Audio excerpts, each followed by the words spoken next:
Good afternoon and welcome to Savvy Ladies Wednesday Wisdom. My name is Lisa Ernst and I'm the Executive Director here at Savvy Ladies. If you have any questions during the webinar, please feel free to type them into the chat window. If you are joining us by phone, you can email your question to info@savvyladies.org. Today we welcome Ivy Slater, founder of Slater Success Coaching. Ivy is a great friend to the Savvy Ladies community and passionate about helping women business owners succeed. We truly appreciate your time, knowledge, and expertise today, Ivy. And with that, I will hand it over to you. Well, first, Lisa, thank you to you and to Savvy Ladies for having me today, and really all the women who are here who showed up, because it's important to you to be the most you can be and create the most you can be for your business and yourselves. So my business is Slater Success Coaching. I'll introduce myself just for a moment so you can get to know me. Today, what we're covering is what's your business plan for 2015? I am incredibly passionate and have a strong belief in really creating a plan, creating goals, and then creating the action steps to support it. So in the short time we have together today, I'm going to give you as much of information to get you started on it. Just so you know where I come from is I've been a business owner for over 20 years. I was in the printing industry in New York City, having my own 7-figure printing business called Slater Graphics, and a few other names prior to that when I had the experience of working with business partners, good and bad, and learning how to navigate that process as well. Mom of 2 kids who are currently 19 and 22. My 22-year-old was a year and a half when I became a business owner. So I've navigated this role of always creating my business to support myself, my family. In their early years, I was class parent, I was vice president of the PA. So really kind of, understanding how to prioritize and move things forward. And jumping right in, the key to me and why I shared with not just where I came from, but where I am as a woman and a mom, is to understand what do you want and why do you want it. It's so easy to say, oh, I want a good life. And like, guys, that's not going to work. We need to be more definitive in what you really want and why. When I transitioned from my printing company, Slater Graphics, into developing Slater Success, I struggled myself in building this business. And I was like, God, Ivy, what's your problem? You've got this down. You've been a business owner. You've run a very, very successful company. Where's the problem? And until I got the support, and most importantly, until I really saw what I was doing next, why was I doing it? Like every family and every person, you have your good years, your bad. And we were having some bad years. And my daughter, my older one, was starting college, and my younger one was about to go into school. And I realized, like, okay, guys, Ivy, reality's here. You're a year and a half away of paying college tuition for 2 of them. You don't have a put away, and we're looking at $100,000 net dollars, not gross. And my husband and I were committed to covering our kids' undergrad. And, when I really started identifying what I wanted and why I wanted it, why it was so important to me to do this, that's when I got specific and started creating that plan. So I'm going to challenge you, everybody on the call, to take a moment now, later today, this evening, to really start thinking about and writing down, what do you want and why? For me today, it's making sure we have family vacations, because when my kids come home, one's now out of school and one's still in school on the West Coast and I'm on the East Coast, they come home and they get involved and there's so much going on. So I want to literally be able to grab them and escape somewhere to have some really good quality time together. That's a high priority for me. And a good family vacation is not an inexpensive proposition. So that's currently on my list right now of what do I want and why do I want it. The vacation is what I want. The why is because it brings us together as a family. without interruption of daily life, business, their social activities, their busy environments. So that's my what and that's my why. I'm using it as an example because I want you guys to be digging down deep for this. So once you establish that, we need to now create a goal. So is it a vacation that costs $30,000?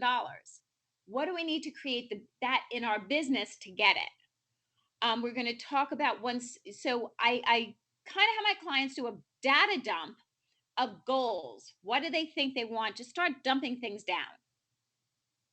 Okay.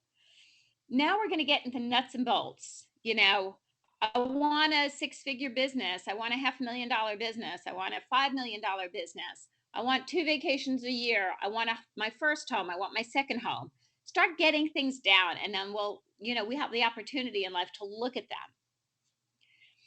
Once we start getting them down, I want you to take a look at, and if anybody has any corporate background, you've done some SMART goal work. I've worked with women who have come to me and like, yeah, I know SMART goals. I know, I don't need this stuff, Ivy. I'm like, humor me. Give me a few minutes of your time. And although they did training for other people as head of their departments in this, the work, they never really got into it enough for themselves. So the SMART goal is when we take something we want, okay? So I want to break 6 figures this year. Guys, I have something to tell you. 6 figures is an expression. It's not a goal. A goal is I want to earn $100,000 this year. And breaking that down specifically is to do that is $8,400 a month. We can now start working from here. Is that measurable? Yes, I could see it happening. Is it attainable? When we talk about attainable, or another word for that is achievable, it comes back into what's the action plan to do this? This is where your plan is sitting in the A. Is it realistic? Okay, well, here's where we have to look at it. Well, I have I only want to work 2 days a week. And well, okay, so let's look at that business model. Or I'm willing to do this, or I'm going to do this, this, and this. And are these steps realistic? Well, in order to earn the $8,400 a month, I need to travel to 3 countries, and I have no money to do that. Guys, not realistic. I could do this locally. Realistic. That's when you take a step back and you see, what can I do? And the other thing is, everything needs a time frame. Everything needs a time frame. I'm going to do this by, if it's January 1, I want to get to $8,400 a month. I'm currently at $2,500 a month. All right, what am I going to do in February to get to 35? Can I reach 5 by April 15th? Right? So I'm really looking to get to $8,400 a month by July, because I've created a plan in the attainable of how this is going to work. Okay. So I'm a huge fan of SMART goals. I break everything down to working on my own health and wellness with SMART goals, which I've just recently created for myself this year in a new plan for myself. I fell off that health and wellness bandwagon myself, last year, getting back on the course. Okay. So I'm starting with 2 days a week, brought in a trainer. I have my team supporting me with yoga 1 day a week by February, right? So we're adding it in. So we're looking at the goal, creating something specific, making sure we could see that it's measurable. You got to be able to put it to that yardstick. The plan is attainable, realistic. Take a step back and really think about this, and have a timed deadline. Huge studies on writing things down. Huge studies. We don't have a lot of time today to go into it. I'll give you a few resources. There's a Harvard study that was done on documenting your goals. There's some great reading. Think and Grow Rich by Napoleon Hill. Fabulous book. At least get through the first chapter, and it talks about documenting your goals and the power behind it. We don't have to look at, and just FYI, Napoleon Hill's book is close to 100 years old. So this is not new. It is still relevant, and it's still being talked about by tons and tons of people. Basically, write them down and look at them every day, morning and night. Huge play. Let's play with the powers of the universe and how it supports us.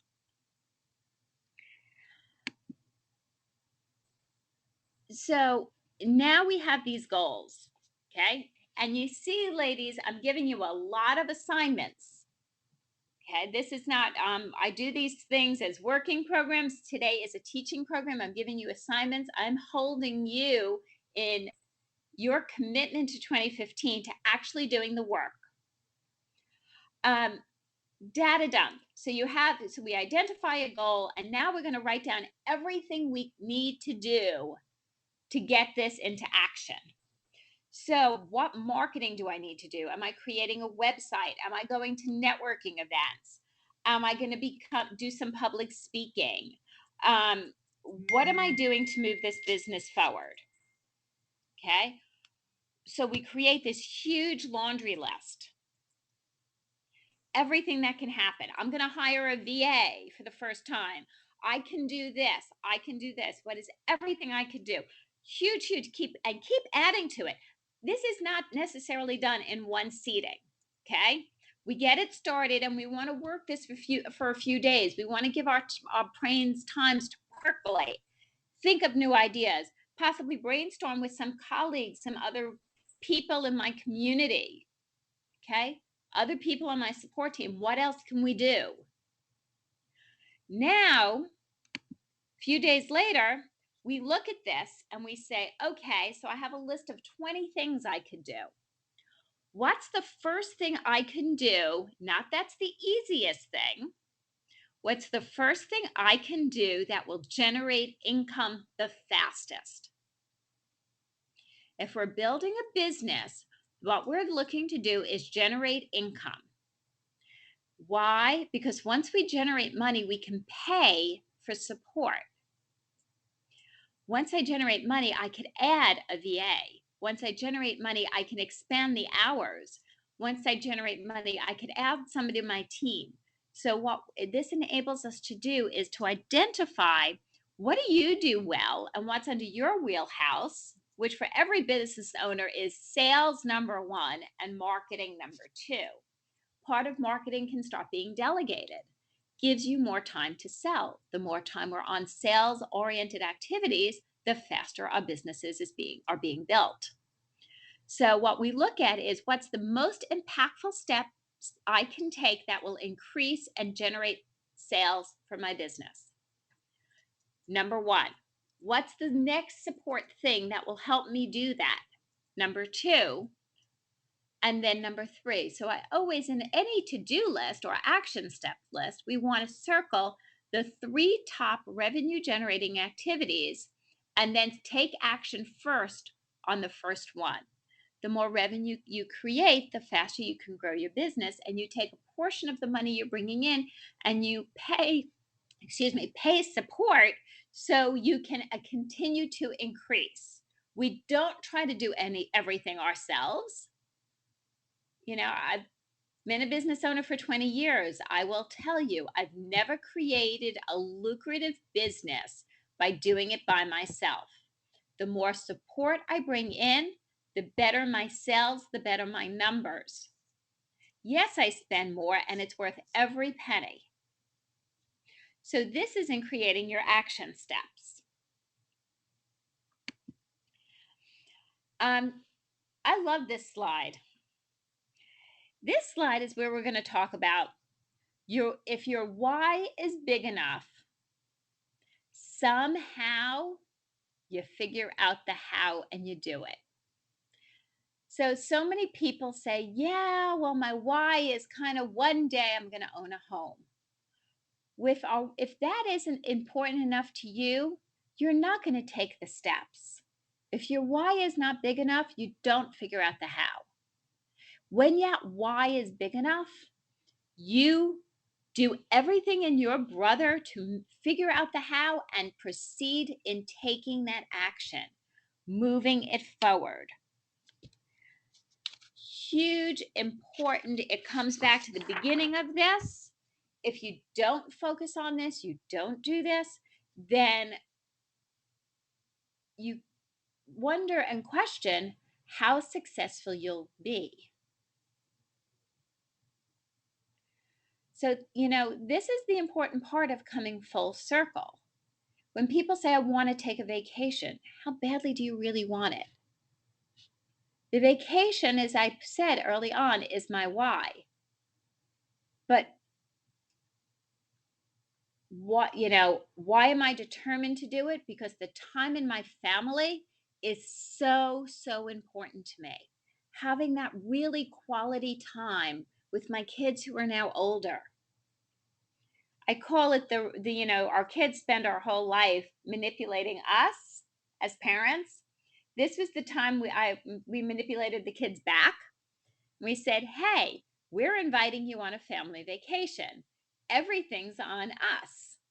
Would you like to spend a week with mom and dad? Completely manipulation, complete bribery, and it worked beautifully. So always go back to, if your why is big enough, know your how, your follow through, your commitment to taking those steps, even when those steps are kind of challenging. We don't all like to make phone calls. Not many of us love to make sales calls. The phone is considered the 100-pound weight. We can go into a whole nother training on this, but not today. But it's when not why do you want it? Why do you want it? When that's big enough, that how, we're going to commit and we're going to take these action steps. So as my gift to you guys as being part of Savvy Ladies, and I wanted to make sure we got through all of this, so we had some time to answer some questions that might be coming up for you, is I've opened up time in my calendar for those of you who are going to identify your why and why it's important to you. Do the work on the SMART goals. Do that data dump on your action steps and circle and identify the ones that are really the ones will generate the income to give you the business and hence give you that life, which is really what's important. I've opened up time in my calendar to do some calls. I'm offering you support on a session that I've called your 2015 planning session. Spend some time with me. I will support you in seeing where your plan is and how I can support you in moving that plan forward and reaching your goals in 2015. I've created some pretty strong goals for Slater success, as well as Ivy Slater and what I want to bring into my life this year. I know I'm working my plan every day. I want to support you in doing the same for yourself, in your business, and more importantly, you bring that into your life. So here's the link. It's www.timetrade.com/book/capital CBJSC. Click on that, schedule some time with me. You have any problems getting onto my calendar, feel free to reach out to support@slatersuccesscoaching.com. I'm here, my team is here to help you move this forward. Reach your goals, have a fabulous 2015, all of us together, and we can regroup later in the year and celebrate. Wonderful. Thanks so much, Ivy. And that's very gracious of you and generous to provide that for our audience today. Thank you so much. There's a couple questions here. So, and I'm actually going to take two questions and combine them. So here we go. I have an idea for a business that I would like to pursue, but I'm not sure how to get started. Do I need to establish an LLC first or trademark the name? Okay. A great thing to do is I always feel every business should be surrounded by a great team. Part of that team is an accountant and a lawyer. Okay. I will always say, and I say this to my clients all the time, I will give you amazing amounts of advice. I am not an accountant or a lawyer. I do believe you do need a formal entity. There is a very narrow window, and depending upon which professionals you speak to, some say get started, and well, once you start making a little money, we'll get that LLC done. Some people say get the LLC done first. To me, I like action. So that means, you know what, Lisa, I'm going to give you a story, guys, that's going to give you this answer. I was in a partnership when I was a printer with 4 partners. I showed up one morning and half the partners had moved out over the weekend, unbeknownst to me. Okay. So I walked into my office. I had my receptionist sitting there with tears running down her face and saying, "Oh my God, Ivy, I have rent, I have kids." I was like, "Calm down, we're going to be fine." I proceeded to run my business, right? I brought in 3 new jobs that morning before 10:30. At 10, the first thing I did was call the accountant because we had some money issues with the people disappearing, okay? Brought 3 new jobs in from my top clients. First thing is create income. Second, then it's 10:30 in the morning. I called my attorney and I said, "Okay, I need a new entity to build these jobs under. We need to create it I have about a week to 10 days before I have to build these, and I have to get income in immediately. So we want to bill as promptly as possible. You have a week to get me incorporated." They're like, "Okay, we'll get it done in 48 hours." It's now, so what I'm telling you, if you have an idea, start working this business. Start working as if your business is open now. Create who your ideal clients are, get out and get some business cards made, start getting out and getting this moving forward. You could then also put in a call into your accountant or attorney. They could both open an LLC for you. Sometimes some do it less expensive than others, so you could price point it and get it started. But sitting back and saying, "Well, should I do this or should I do that?" The most thing you could do is take action, get that business moving forward, reach out to the professional support, and then get them started on an LLC. Very often, as LLC, you could bring in some sales before you have to worry about it. Okay, great. The second half of that question was, if you start a business and you know you're going to have startup costs, should you pursue the funding first before you get started? Every business needs funding. As small as the business is, even if it's a small service-based business out of your home, every business needs funding. Funding comes in a variety of ways. When I started Slater Success, I kept my printing company open for 2 years because I have a family. I needed to make some money. I just couldn't stop. Okay. So the first 2 years of Slater Success was funded by my printing company. Sometimes funding comes in a form of a job and keeping a day job. Funding can come in the form of a credit line, a bank loan, a home equity, again, a small home equity if that's available to you. Funding can come in a form of a credit card. Sometimes we take a piece of what we have saved. But anybody who thinks that you could actually get a business started with no startup costs whatsoever is being impractical. Every business costs money to get started. So you need to identify what your funding source is going to be. Is it going to be a part-time job? That to me is a business loan. Great, great. Another question here. I'm assuming it's an established business. To clarify, do you establish a certain time each week that you devote to sales? Great question. Great question. Okay. I do sales every day. I do something in sales every day. If it means reach out call, yeah, and I teach courses on this. I teach all kinds of things on this. If it means reach out calls, if it means follow up calls, if it means doing some follow-up from networking, but I believe sales is an everyday activity. I also devote a certain amount of hours each week to marketing, because marketing is going to support your sales.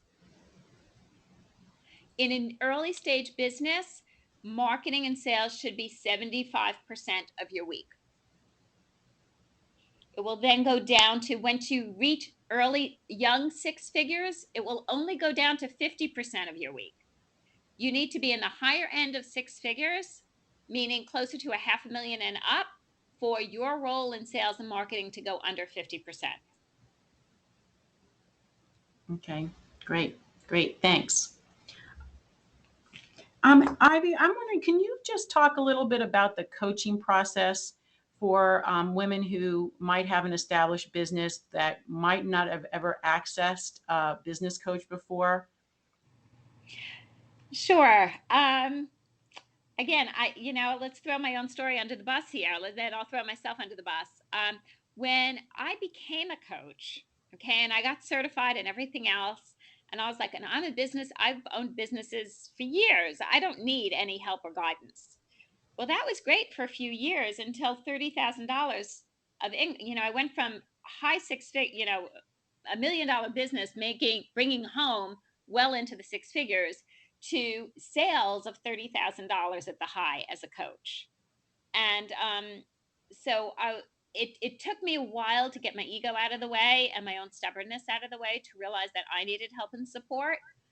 I truly believe what the greatest thing about, and I'll share with you guys, I today have a coach. I've had a coach for the last 4 years. I've had the same coach for the last 3 years. I'm going into year 4, and that's when I will tell you my sales hit six figures that year, doubled, and close to doubled again. We're on track again this year to double. The guidance and hold accountability. I am great now. To also give you another perspective, as a business coach, in helping my clients grow their businesses, reach their financial goals, and make sure they're bringing it into their lives, I'm fabulous in supporting them in sales and marketing. I'm fabulous in supporting them in knowing their numbers and structuring when they're adding team, what they're paying for, how to figure out ROI, and the whole back end of a business. I got to do that in my own business because I'm emotionally attached to it. My clear-headedness tends to go down the drain. So because I can't think of good marketing for my business forever, I rely on my team. I use my own coach as a sounding board, and we develop things together because I'm emotionally attached to it and emotionally so close to it that the objectivity tends to disappear. So I have learned, as being a coach and using a coach, by having that outside counsel, somebody who is not emotionally involved in my business but cares about the success, has been huge. It has pushed me out of, it helps me stay and gets pushed out of my comfort zone regularly. When we're pushed out of our comfort zone is when we grow and expand. Every time I get, scared, I'm like, oh my God, I don't know how to do this. I can't, I'm nervous about something I'm doing new. It's my coach who supports me. And that's where we've seen the biggest growth. And the same thing is what I do for my clients. I was on with somebody yesterday and they're like, Ivy, I'm so bloody scared. You can't imagine, like, I'm palpitating. I'm like, yeah, but I'm with you on this. I'm with you every step of the way. Let's break down what you're scared of. Let's reframe it. Let's create the action steps so you don't have to live in the fear that all you have to know is you're doing this for the next this period of time until we're back on the phone. We'll be checking in regularly, and let's go. She goes, okay, I could do that.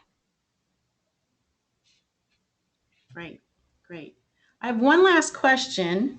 Let me read this. My business year goes by in a blink. How often do you suggest I stop and reassess? Another great question. We have great people on this.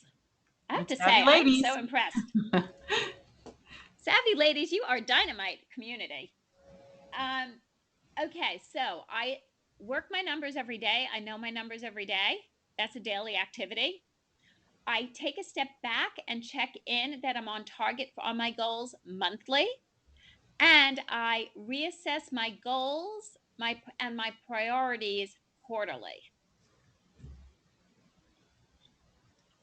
Great, great. Well, we're about out of time. Thank you so much, Ivy. I really appreciate it. And I know I speak for the community when I say that this has really been a great 30 minutes. I just want to mention to everyone, if you need that information on a private call with Ivy, please send us an email to info and we'll be happy to get you that information if you missed it. So, Ivy, thank you again. And we look forward to maybe checking in with you towards the end of the year to make sure that, people were honest with the goals they put in front of themselves today. You're so welcome. And guys, remember to check in on it quarterly and to take action daily. Right. Thanks. Thank you.